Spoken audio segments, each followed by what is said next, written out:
Hi everyone, it's Gina with Western Way of Life. I thought today I would come up here and start off with my above ground container boxes and what I'm growing in here.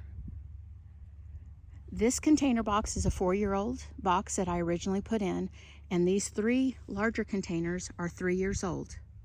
And I grow peonies in these boxes. They're the large flowers with a large fragrance, a big bold fragrance, and the blooms are on long, strong, thick stems. They have a great vase life, and I've been growing these flowers for over 7 years. These plants in these boxes are 3 years old. I have 3 different varieties that I grow.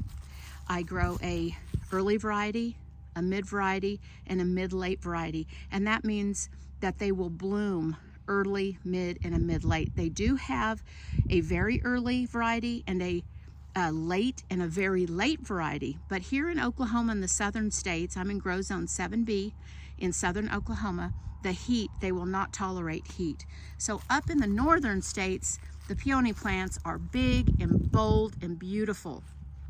They get larger the older they get. They're on a bare root, so the older the plant gets, the larger these plants and more stems that they'll create. They can take up a large amount of heavy winds. They tolerate heavy freezes. In fact, they love cold weather during the winter for vernalization. But even in the early spring, late winter, even with all these buds and blooms that I have on here fixing to open, they can tolerate a hard freeze for numbers of hours, and there will be no damage. I get a lot of questions about that. Along with growing these incredibly beautiful flowers, I have intermixed some vegetables.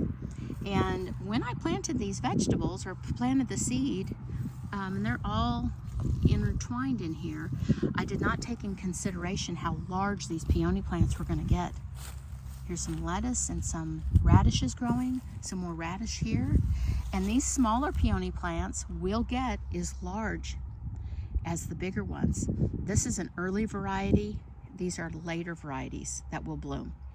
And it depends on the temperature of your soil and how much daylight, how long a daylight that you're getting.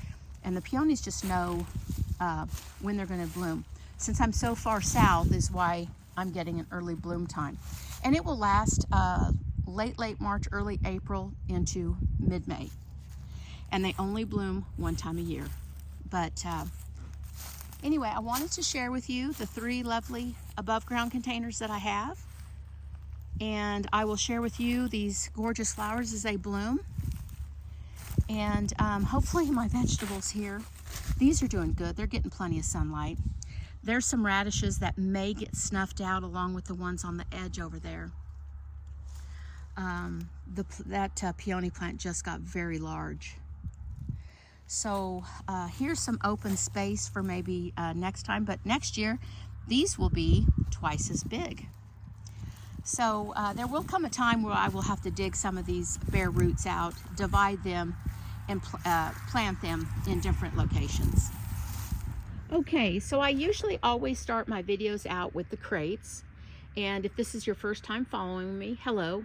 I'm Gina. I live in southern Oklahoma, central southern Oklahoma. I'm in grow zone 7B. And my videos in the past, I've shown this mess in here. And it's an abandoned garden that's been abandoned for 4 years. I'm doing the cleanup on my own, getting help as I may. But I've went ahead and I've had to put things in the ground since I'm so far south, and I had to get going. So I was going to share with you how the garden is growing. Things are moving along pretty well. If you've been following me, you can see how robust that the greens have gotten. Really growing well. I have not grown vegetables in the past, not like this at all. I usually grow flowers. So I have grown flowers in these crates for many years in the past, and they were successful, so I figured I could definitely do certain vegetables that didn't really need a in-ground root system. Nothing perennial will last in these. They will freeze in the winter. So anyway, I've got just my salad greens, arugula, spinach. I've got some garlic in the middle there, some more arugula. I've got some broccoli growing, carrots, kale. I've got some bok choy here. I don't know anything about bok choy. I don't even know when to harvest it or how to even prepare it, but it's a beautiful plant. I've got some carrots back over here, some more kale, some strawberries. I don't do very well with the strawberries for some reason. And I see several YouTubers that have these gorgeous strawberry gardens. I'm really going to try hard next spring. I don't have the time or the resources this year to do that, so I need to really figure out how to properly grow strawberries. I've got a crate of some more garlic. I put in some chamomile and some calendula, and this back here is a Japanese celery. It grows up purple, and I have a few of those in. I'm really looking forward to that. My salad greens, some cabbage, and then some beets and a nasturtium there. Onions, 2 crates of onions and 2 crates of the strawberries. And the strawberries just kind of died and dried up on the vine. Maybe the crate dried out too much. I'm not sure. I checked the moisture level, and it was a good moisture level. It was not dried out. You do have to watch these crates though, because they're open, and the dirt will tend to dry out a little quicker. I am setting up an irrigation drip system here this summer for these crates. I'm not sure how much I will be growing in these crates either because of it drying out. I'll just have to really look and see how it goes. My tomato bed here that is in ground, and this whole garden area was covered, you can see, in landscape fabric. Some of it is doubled. So and I want to do in-ground beds because I want to do the no dig, and I just want it more permanent. So I cut the fabric out on this tomato bed, and it measures 20 foot long by 2 foot at the ends. I am putting up the cattle panels here with some T-posts. I need help getting the T-posts in, but it's too early to put the tomatoes in yet anyway. I still have about 3 weeks. So that's one of the things I've really been listening to on the vegetables. I know how to do the flowers and when to put the flowers in, but the vegetables, I'm hearing that you really do not want to put them out too soon. So let's move over here. I did put up this trellis. There's Hercules. This trellis here I put up. These were in the ground and they're cemented in, so I just attached them with railroad ties. But I am going to have to cut this landscape fabric a little bit better here, and I will put some flowers and cucumbers. I'm wanting to put the basil cucumber in here. Never grown cucumbers, so this is going to be new. I have been filling up my above ground containers here with my peppers, so I've got 4 of them complete. I need to go ahead and continue to fill up these 5 containers. Actually, I'm filling 3/4 of the way up with compost, and the compost that I have is old aged horse manure that I've had for years. So I've got a really big mound of it. It had straw and wood shavings in it, so I think that was just the best. And then I topped it off with garden soil. I have put peppers in, the jalapenos and a calendula there. Some cilantro, more jalapenos will be grown here. And then in the other containers, I will put in bell peppers over there. Here, I went ahead, if you've been following me, I have this really small area. It was only a 2 foot by about 10 foot garden plot. And I started to put in some roots. I put some rutabaga root in, and some echinacea. And then I looked at the bed and I was like, I'm not going to be able to get hardly anything in here because I'm not taking into consideration how large these vegetables will grow. I've been watching some YouTube. I really appreciate, and it's inspiring to see the other YouTubers on here, but no way am I going to have room for much.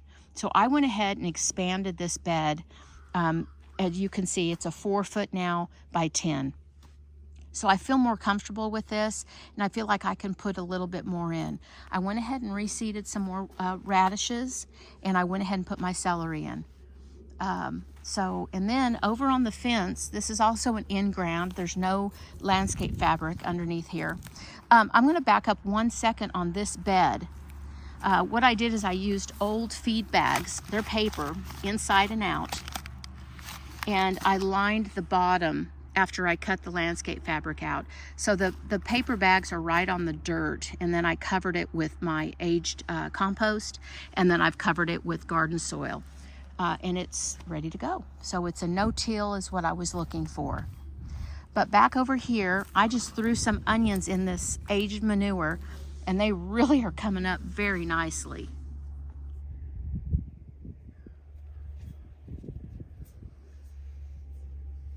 And then I did put some more in right in here. I just put those in, some more red. And then right where that stick is, that's my marker, I put some ginger. I planted some ginger, just in a few of the pieces in there.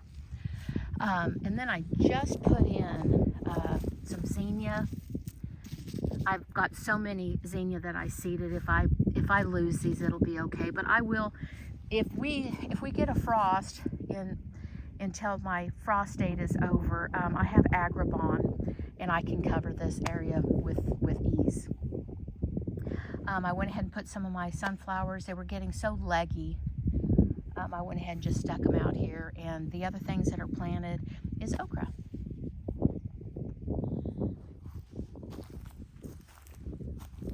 I have emerald, and I have the Clemson.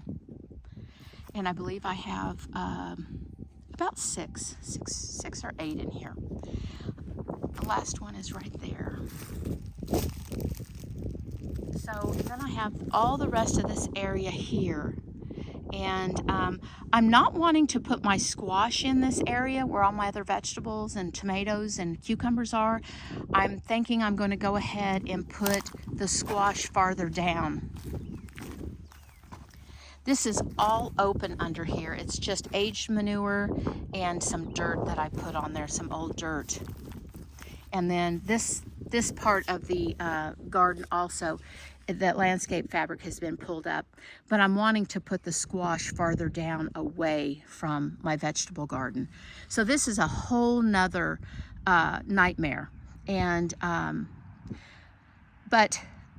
in the videos in the past, I have a plan for it, and I'm going to go ahead. There are holes in this fabric. In every hole that there is, just this year, I'm going to put a watermelon, a pumpkin, or a cantaloupe, and just let the big leaves and stuff just grow. So I've got a lot of space here. I might as well try to use it this year. My onions in these grow bags are doing really well. We got another 2 inches of rain last night. And this is another grow bag. These are 30-gallon grow bags. More onions, and I just put in some zinnias and a Cosmo there. Now what is new is my blackberry bushes. I'm trying to make this more of a sustainable food garden. And these are my perennials that I'm putting in along the fence. I have one more blueberry to put in. These are pink icicle, I believe, pink icing blueberries. And then my small blueberries that I bought, they'll grow. I have 4 of those in. A couple rose bushes that were here that I put in years ago, and I really left those for dead. I didn't even think that they were ever going to see green again. But this one is a beautiful little yellow rose. It's the cutest thing. I would love to see some blooms, but I don't see any buds on this, and I don't expect it to flush out any roses. I know it didn't bloom the last year or two, and then this one here was cut down almost to nothing, and it has no blooms on it either. So maybe it'll come back. It's a white, beautiful. I think it's an iceberg. So anyway, that's what's new out here are my blueberry bushes. And the other thing is I planted some trees. I put in 2 peach trees, one right there, and then one right here on the corner. So I think that'll be great. But anyway, that is the tour, the update. Everything's growing. Everything is really coming along. I'm getting some of the containers full. I've got my beds ready. I just have to put up the trellis and just time. It's just too early to put in the tomatoes. The crates are really moving along well. And then this bed here, I've started to put some things in it. The barn here is on the west. So in the summer, this is already starting to shade.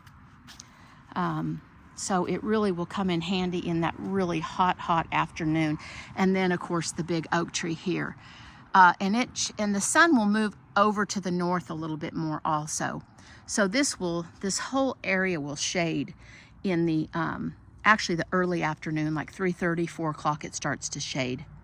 So anyway, until next time, we'll continue to watch the progress, and I love seeing the vegetables growing already, especially in March. So, and that's always fun to see. Until next time, thanks for following, and I'll see you at the next video. Have a great day. Bye-bye. These beautiful flowers are called ranunculus, and they usually do not grow in my zone unless they are covered and protected through the winter or grown very, very late in the spring, but they do not like heat. So they've already started to bloom here in my zone, which is 7B, southern Oklahoma. I have a few volunteers that came up. I did have them covered this fall in winter the best I could, but not like I usually do. And I have peonies back here also. But anyway, I thought I'd come back here and keep cutting these. If you cut them, they'll continue to grow until there's no more to cut. So beautiful volunteers.